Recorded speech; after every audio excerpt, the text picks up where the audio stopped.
दादा, आमच्या पायी तुम्ही कष्टी झाला, पण देवा शपथ सांगतो, साहेबांनी आम्हाला ओढत ओढत फरफटत घेऊन मंचकावर बसवलं. नाही राजे, नाही.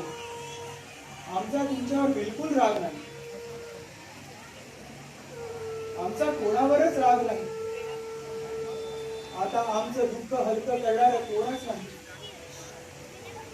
उभ्या जन्मात आम्हालाच ते जळत जळत भोगलं पाहिजे. आबासाहेब,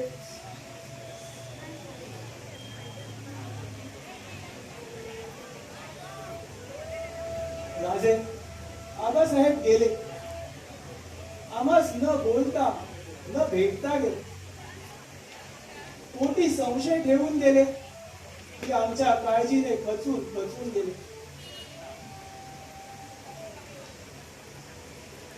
इथं आल्यापासून पावलोपावली असं वाटतं की हे राज्य आमचं नव्हेच.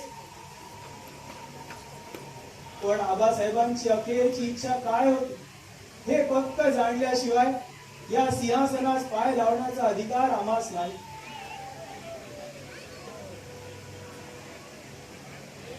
ही दौलत आबासाहेबांनी पैदा केली आणि तिचा सिलसिला त्यांच्या अखेरच्या आज्ञेप्रमाणेच व्हायला हवा.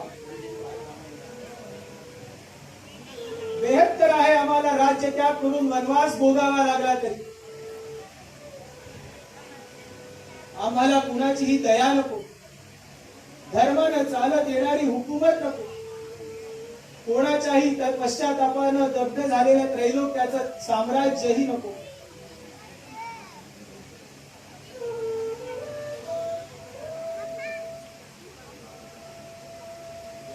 राजे,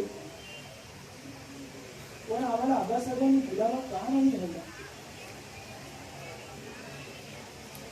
आबासाहेबांच्या अंतरंगाचा ठाम आम्हास कधी लागलाच नाही. बोलले एक आणि मनात राखलं दुसरंच. आमचा असा राग करायचा होता तर शेजारच्या छावणीतून आम्हास परत बोलावलं ते कशासाठी?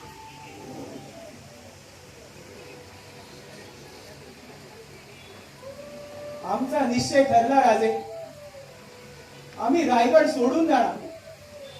या राज्याच्या सीमा पार होणार नाही. नाही दादा,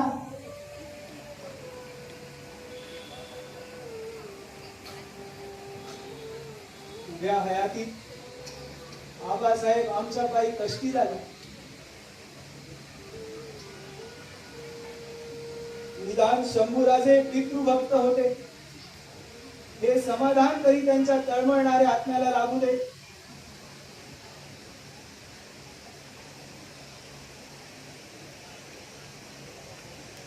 आबासाहेबांची शेवटची इच्छा आम्हा शिरसा अवंद्य आहे.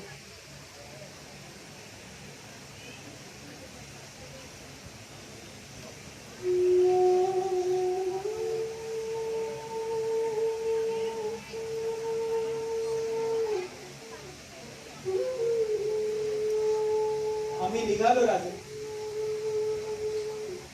आता आमच्याकडून तुम्हाला कोणताच त्रास होणे नाही. नाही. नाही दादा, तुम्ही गड सोडता कामा नये. राजे, असं कष्टी होऊ नका. ह्यात तुमचा कोणताच अपराध नाही. कदाचित या दौलतीचे स्वामी तुम्हीच होण्यामध्ये सर्वांची भलाई असेल. नाही. नाही दादा, आम्हाला राज्य नको, दौलत नको. आम्हाला फक्त तुम्ही हवे आहात दादा. आम्हाला फक्त तुम्ही हवे आहात. असा वेडेपणा करू नका राजे. या बसा.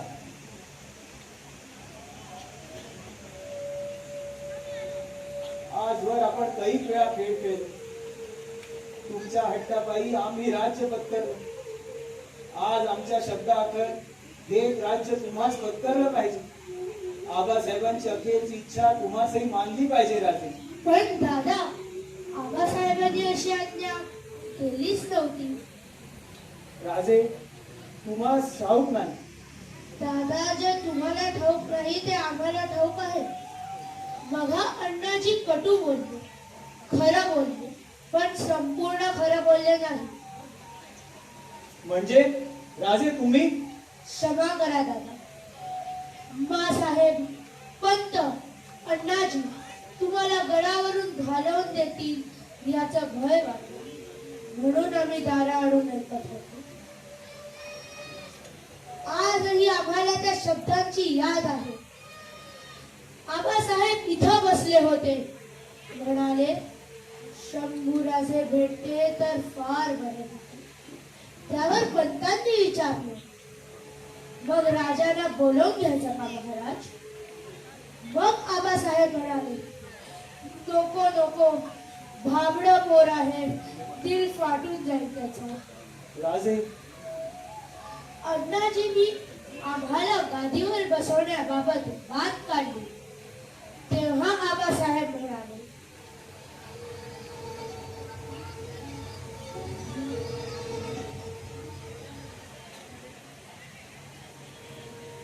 पंत, अण्णाजी, आम्ही फक्त एक संधी मागत आहोत.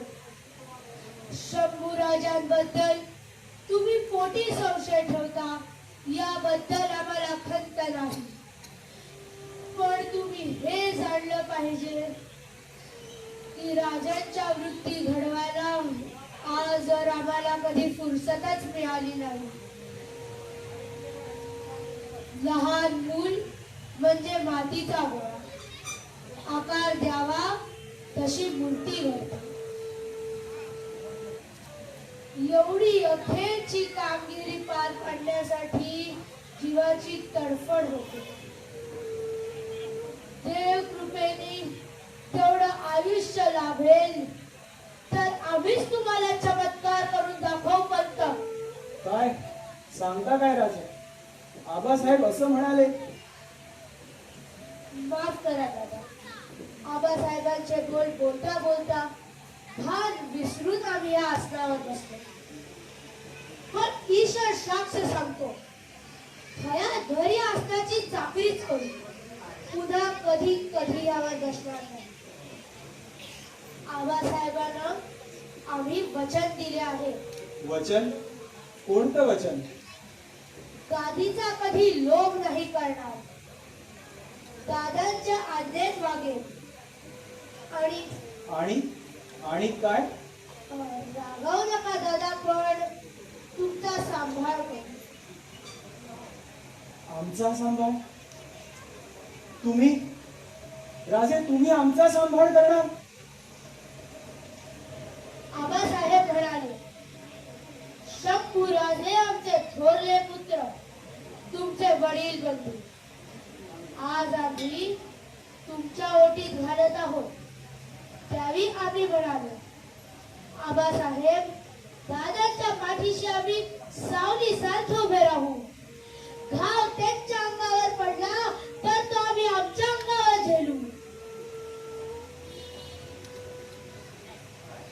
राजे, हे अमृताचे बोल ऐकून आम्ही कृतार्थ झालो. पित्याच्या पोटातली माया आम्हास कधी उमजलीच नाही. ती तुमच्या ओठी ऐकताना आज आम्ही धन्य झालो. आम्ही धन्य झालो.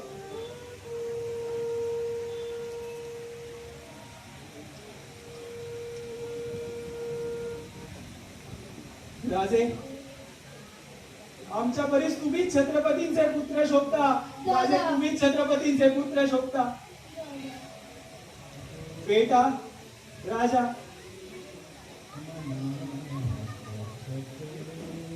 तू आमच्या आधी का नाही जन्माला आलास? तू आमच्या आधी का नाही जन्माला आलास? तू आमचा थोरला भाऊ का नाही झालास? तू आमचा थोरला भाऊ का नाही झालास? तू आमचा थोरला भाऊ का नाही झालास? मिटल्या गस्तधारी सह्याद्रीच्या रांगा शिवरा